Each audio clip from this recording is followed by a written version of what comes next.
The charges on Assange that remain are, in yet another twist, only for his best work, including footage of the US Army killing 12 innocent people from the safety of a helicopter gunship. Elsewhere, Julian Assange channeled Thomas Paine. We have it in our power to begin the world over again. But in his own joyful twist, he added, and we will. Free Julian Assange. No matter how black our humour, the government goes darker. The case of Julian Assange. I drafted this speech for a protest organised by the Don't Extradite Assange campaign, the DEA. I like calling it the DEA because, god damn it, this case makes me want to go rogue, hand in my badge, and then bust the real criminals down at City Hall. I jest, but no matter how black our humour, the government goes blacker. And nowhere is this more evident than in its persecution of Julian Assange. The UN has described Assange's treatment as torture, but I feel the word has lost some clout. Yes, his overall judicial situation itself, over 2,400 days trapped in an embassy, 1,800 days in a high-security prison without trial, the CIA recording his attorney-client conversations and plotting to assassinate him, is torture. But details, relayed by insiders, twist the knife. To build his case, the prison provided Assange with a computer, but the keys were stuck down. They diagnosed him HIV positive and then later said that this was a false diagnosis. If I didn't know any better, I'd say that these were sadistic acts. The first a perverted parody of Assange as a putative computer hacker, and the second as a riff on the abandoned 2010 sexual allegations, which stemmed from one of the women entering a police station not to report a crime, but to ask if she could compel Assange to take an STI test. "This way, madam," gloated the boys in blue. Other state decisions raise a queasy smile just as they vacate the soul. When officers found a blade in Assange's cell, prosecutors only reluctantly acknowledged that he was suicidal because there was a record of the prison punishing him for hiding it. Such bureaucrats now assure the court through saccharine lips that he'll be safe in his next residence.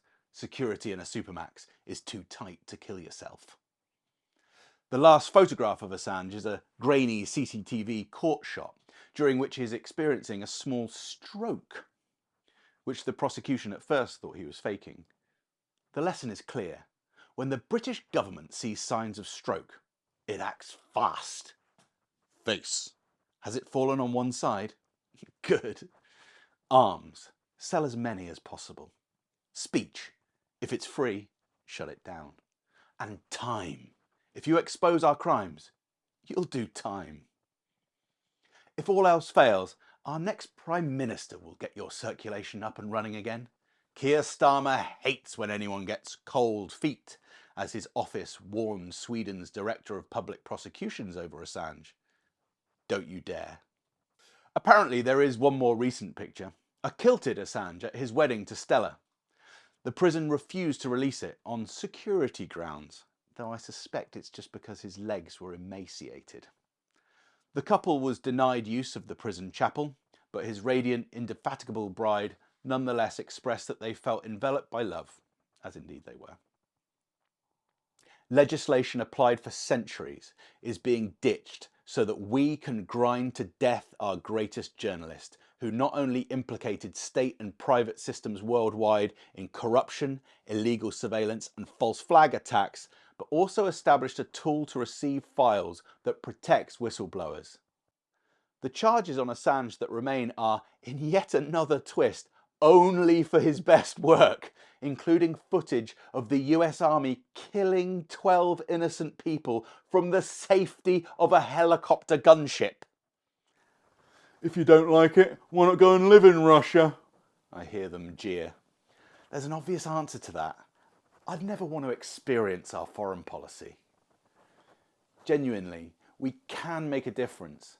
Protests did not stop the US and UK bombing Iraq in 2003, but they maybe did stop us bombing Iran in 2008.